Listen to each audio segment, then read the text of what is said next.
Hello प्यारे बच्चों, exercise 7.1 के क्वेश्चन नंबर 3 का सॉल्यूशन हम लोग अभी करने जा रहे हैं। तो क्या है क्वेश्चन, पढ़ लेते हैं। डिटरमाइन इफ द पॉइंट इतना इतना एंड इतना आर कोलिनियर। हमें बताना है कि क्या ये पॉइंट्स कोलिनियर है या नहीं है। तो सर कोलिनियर बताने के लिए हम लोग क्या करते हैं, कोलिनियर का सिंपली क्या होता है कि एक ही लाइन में लाइज करना चाहिए। क्या होना चाहिए, एक ही लाइन में सारा का सारा लाइज करना चाहिए विद इक्वल डिस्टेंस। जैसे कि अगर हम लोग बात करें इक्वल डिस्टेंस नहीं होना चाहिए, मतलब अलग अलग डिस्टेंस भी होगा तो चलेगा। बस यहाँ पे हमारा जो है कि एक ही लाइन में लाई करना चाहिए। लेट अस सपोज अगर इसको हम लोग बना ले ए, इसको मान ले बी और इसको मान ले सी। ठीक है, ए पॉइंट हमारा कितना है 1,5, बी पॉइंट कितना है 2,3 और सी पॉइंट कितना है दैट इज -2, -11। तो कोलिनियर का मतलब है कि तीनों एक ही लाइन में लाई करेगा। एक ही लाइन, इसका मतलब है कि यहां से यहां तक का डिस्टेंस अगर d1 है और यहां से यहां तक का डिस्टेंस d2 है और टोटल डिस्टेंस को हम लोग लेट अस सपोज d3 बोल रहे हैं, है ना। AB का डिस्टेंस कितना है, AB का डिस्टेंस हमारा d1 है और BC का डिस्टेंस कितना है वो हमारा d2 है और टोटल डिस्टेंस कितना है d3 है। तो अगर ये कोलिनियर होगा, अगर ये पॉइंट्स कोलिनियर होगा, इसका मतलब जो d3 हम लोग निकालेंगे वो d1 प्लस d2 होगा, है ना। अगर ये आ गया यानी कि तीनों को अगर सेम ही लाइन में अगर लाइज कर रहे हैं, इसका मतलब है कि टोटल डिस्टेंस जो होगा इसका डिस्टेंस प्लस इसका डिस्टेंस होगा। यही सिंपल सा है। तो बस इसी को हमें सॉल्व करना है। हमें एक बार AB डिस्टेंस फाइंड आउट करना है, एक बार BC डिस्टेंस फाइंड आउट करना है और एक बार total AC distance find out करना है। ठीक है, और देख लेना है क्या AC जो है वो AB प्लस BC का सम है। अगर हाँ तो वो कोलिनियर होगा, अदरवाइज वो नहीं होगा। ठीक है, सिंपल सा है हमारे पास। आइए सबसे पहले AB डिस्टेंस फाइंड आउट किया जाए। तो AB कितना होगा, दैट इज डिस्टेंस फॉर्मूला आप सबको पता है क्या होता है, x2 माइनस x1 का whole square plus y2 minus y1 का होल स्क्वायर। ठीक है, यही होता है हमारा डिस्टेंस फॉर्मूला। चलिए ठीक है, अब AB लेट अस सपोज किसी को x1 y1 किसी को x2 y2 ले लेंगे। लेट अस सपोज ये हमारा है x1 y1। ठीक है, यहां पे कहां बना दिया जाए, यहां तो आप समझ गए हो। ठीक है, कि हमें क्या करना है, ये हम लोग बोलते हैं x1 y1 है और ये हम लोग बोलते हैं क्या है x2 y2।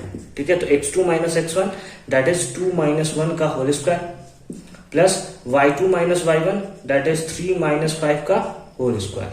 ठीक है, तो कितना होगा that is root under 2 minus 1 that is 1 और 1 का square that is 1 plus 3 minus 5 -2 और -2 का स्क्वायर दैट इज 4। तो वैल्यू कितना आया दैट इज रूट अंडर 5। कितना आया रूट अंडर 5। एंड BC हम लोग फाइंड आउट करते हैं। अगेन वही फॉर्मूला x2 माइनस x1, ये हमारा BC में इसको x2 y2 ले लिया है। लेट अस सपोज इसको हम लोग x1 y1 ले सकते हैं, है ना, x1 y1। ठीक है, तो y1 y1 लिख दिया सर। ठीक है, चलो इसको बोल देते हैं x1 y1। आप चाहो तो इसको x1 y1 और इसको x2 y2 ले सकते हो, कोई दिक्कत नहीं है। x2 माइनस x1 यानी 2 माइनस फॉर्मूले का और एक इसका भी माइनस, है ना, x2 माइनस x1, तो x1 तो प्लस हो जाएगा 2 का होल स्क्वायर। ठीक है, प्लस y2 माइनस y1 यानी कि 3 माइनस फॉर्मूले का और एक माइनस वैल्यू भी है तो प्लस 11 का होल स्क्वायर। ठीक है, अच्छी बात है। अब हम लोग क्या फाइंड आउट करेंगे, अब हम लोग 2 to 4 का रूट कितना होता है दैट इज 16। 4 का रूट कितना होगा 16 प्लस 14 का स्क्वायर 196। कितना होगा 196। कैलकुलेट करेंगे कितना आएगा 212।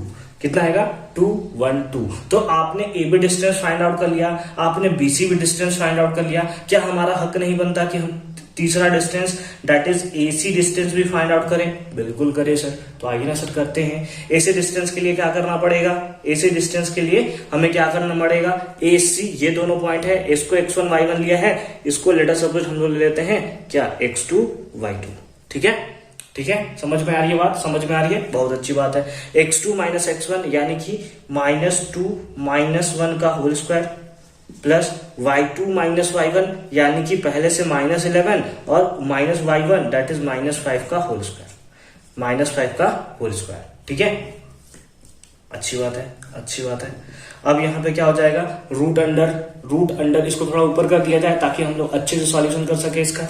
चलिए ठीक है, -2 और -1 -3 का स्क्वायर दैट इज 9 प्लस -11 -5 -16 का स्क्वायर दैट इज 256। तो इसका रूट निकालेंगे कितना होगा, दैट इज रूट अंडर 265।